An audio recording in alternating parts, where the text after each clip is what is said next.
Assalamualaikum warahmatullahi wabarakatuh. Perkenalkan, nama saya Nur Syahida Mutiara Zikra dengan NIM A2101901026 dari kelas G mata kuliah Teknik Pengolahan Data, Pendidikan Akuntansi, Fakultas Keguruan dan Ilmu Pendidikan, Universitas Muhammadiyah Surakarta. Video ini disusun untuk memenuhi tugas ujian tengah semester mata kuliah Teknik Pengolahan Data 2021. Nah, di sini sudah ada butir soal yang menampilkan soal, yaitu berbunyi untuk mengetahui motivasi siswa terhadap pembelajaran akuntansi di SMK Muhammadiyah 76 Kartosuro. Peneliti memberikan angket dengan 10 butir pertanyaan kepada 15 siswa dan hasilnya didapatkan sebagai berikut. Nah, di sini sudah menampilkan tabel yang menunjukkan hasil dari jawaban siswa dalam menjawab angket. Nah, tugasnya itu di sini yaitu kita disuruh menguji apakah 10 butir pertanyaan tersebut valid atau tidak menggunakan aplikasi SPSS. Nah, caranya itu kita pertama bisa mengcopy seluruh jawaban yang sudah tersedia. Nah, di sini kita bisa menjumlahkannya terlebih dahulu. Untuk setiap orang kita bisa menjumlahkannya terlebih dahulu sampai semuanya dijumlah, baru kita bisa masukkan ke dalam SPSS. Kita buka SPSS-nya, kemudian kita bisa mempastenya di sebelah sini. Setelah keluar semua, kita bisa membuka variabel view untuk mengubah namanya. Karena tadi itu di bagian atas sini itu judulnya butir 1, jadi di sini kita bisa mengubahnya dengan Ctrl F, kemudian replace, kemudian find-nya karena di sini terteranya var, yaitu kita bisa tulis var 03, kemudian kita bisa replace dengan butir. Kemudian kita bisa replace all.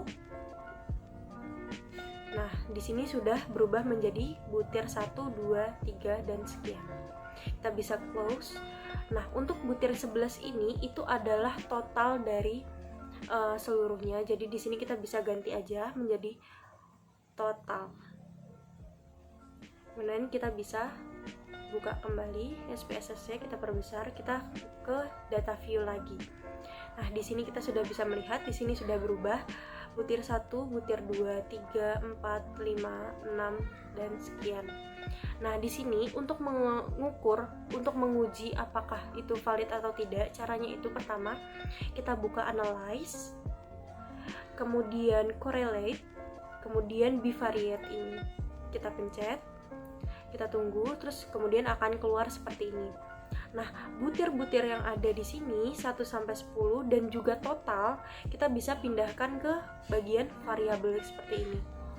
Itu kita bisa memblok semua, yaitu Ctrl A, kemudian kita pindahkan ke bagian sebelah sini. Untuk correlation coefficient-nya untuk bagian persennya kita bisa centang. Dan untuk test of signification-nya kita bisa menggunakan yang two tail. Karena kalau untuk one tail itu sudah ditentukan dari awal mau positif atau negatif. Sedangkan untuk yang two tail itu belum ditentukan arahnya mau positif atau negatif. Jadi itu tidak untuk menguji positif atau negatifnya, hanya menguji apakah itu signifikan atau tidak, seperti itu.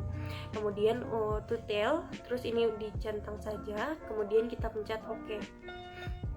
Kemudian di sini akan keluar tabel korelasinya. Nah, di sini hasil dari butir 1 di percent correlation-nya kita bisa melihat di sini hasilnya 0,74 dan di sini kenapa ada bintang 2? Nah, itu cara mudahnya. Cara mudah menentukan apakah itu valid atau tidaknya kita bisa melihat di bagian total. Jika ada bintang 2 seperti ini, maka itu dinyatakan valid. Namun, kalau misalkan ada bintang 1 seperti ini, itu dinyatakan valid tapi ada potensi akan tidak valid, seperti itu. Nah, kalau misalkan tidak ada bintangnya sama sekali, maka pertanyaan tersebut tidak valid, seperti itu. Nah, kemudian di sini ada tingkat signifikasi tutelnya itu sebesar 0,01. Nah, untuk cara membandingkannya, kita bisa membuka tabel R. Di sini kita bisa melihat karena kita mempunyai jumlah responden sebanyak 15 siswa, jadi di sini untuk defisiasinya kita bisa menentukan dengan 15 siswa dikurangi dengan 2, yaitu 13. Jadi kita di sini kita lihat kolom 13. Kemudian di sini kita menggunakan alfa atau signifikasi atau taraf toleransi error itu sebesar 5% atau 0,05. Itu udah standar, biasanya memang menggunakan 0,05. Di sini kita bisa lihat alfanya itu sebesar, di bagian 13 itu sebesar 0,514. Dan di sini untuk butir 1, di sini Pearson correlation-nya kita bisa lihat di sini 0,704. Nah, untuk mengetahuinya itu kita bisa mengetahui valid atau tidaknya itu dengan apabila R hitung lebih besar dari R tabel, maka itu dinyatakan valid. Namun, jika R hitung lebih kecil dari R tabel, maka itu dinyatakan tidak valid. Kita bisa tulis jika R hitung lebih besar dari R tabel, maka dinyatakan valid. Namun, jika R hitung lebih kecil dari R tabel, maka dinyatakan tidak valid. Nah, kebalikannya, kalau misalkan dilihat dari taraf signifikasi itu jika signifikasi kurang dari R tabel, maka dinyatakan valid.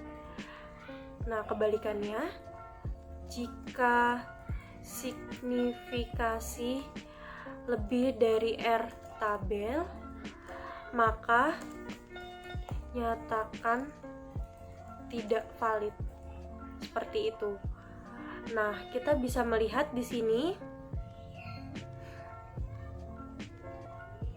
kita bisa lihat untuk butir pertama Pearson correlation-nya karena tadi itu signifikasinya 0,514, jadi kita bisa lihat untuk R hitungnya lebih besar dari R tabel, maka dinyatakan valid. Untuk butir pertama Pearson correlation-nya di sini 0,7704, artinya itu masih lebih besar dari R tabelnya, maka itu valid. Kemudian untuk jika dilihat dari signifikasinya yang kedua, tabel kedua itu jika signifikasi kurang dari R tabel atau 0,514, maka itu dinyatakan valid, dan di sini sudah terbukti 0,001 untuk signifikasinya. Nah, untuk mengeceknya kita bisa mengecek satu-satu, bisa diteliti seperti itu. Nah, selanjutnya kita bisa juga mengukur korelasi ini dari Microsoft Excel.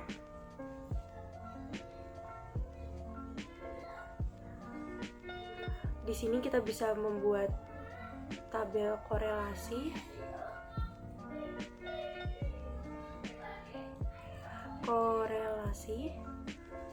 yaitu dengan rumus sama dengan Corel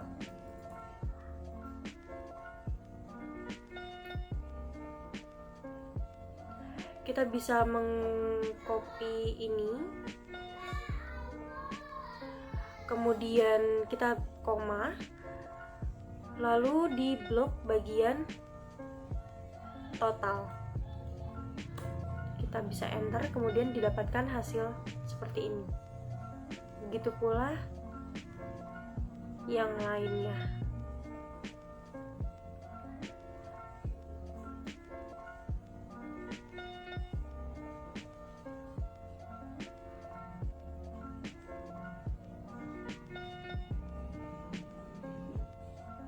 Ini bisa kita pindahkan saja ke sebelah sini, enter.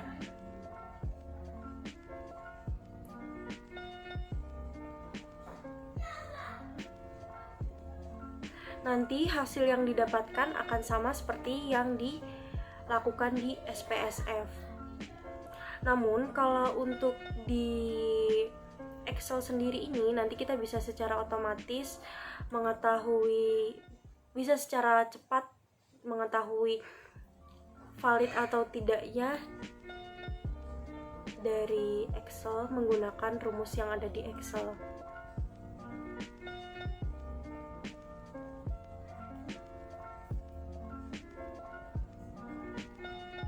Satu lagi, terakhir.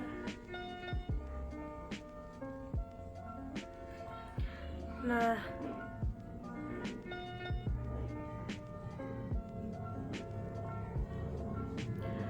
di sini kita bisa melihat pada SPSS di sini total dari butir 1 itu 0,04, di sini juga 0,04, sini 0,773, di sini 0,773 dan seterusnya seperti itu.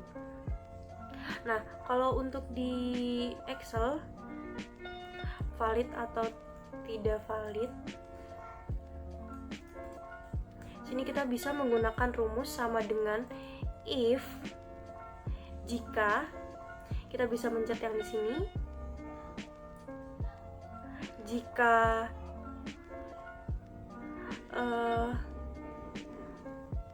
ini kita bisa pencet selnya yang itu lebih dari 0,514, maka akan dinyatakan valid. Namun jika tidak akan dinyatakan TD atau tidak, TV atau tidak valid. Kita bisa pencet OK. Nah, di sini bisa sudah keluar dan bisa kita tarik. Nah, di sini terdapat satu soal yang tidak valid, yaitu butir 3. Di sini juga tertera butir 3 seperti itu.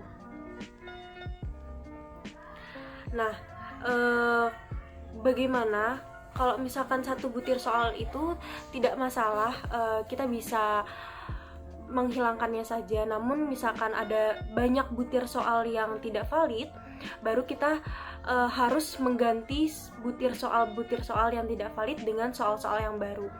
Namun karena di sini hanya ada satu soal, maka kita bisa melanjutkannya dan bagian butir soal yang nomor 3 bisa dihilangkan seperti itu. Nah, di sini nanti ini bisa kita copy as image. Nanti kita bisa pindahkan ke Word, kemudian bisa kita save as PDF or Word-nya seperti itu.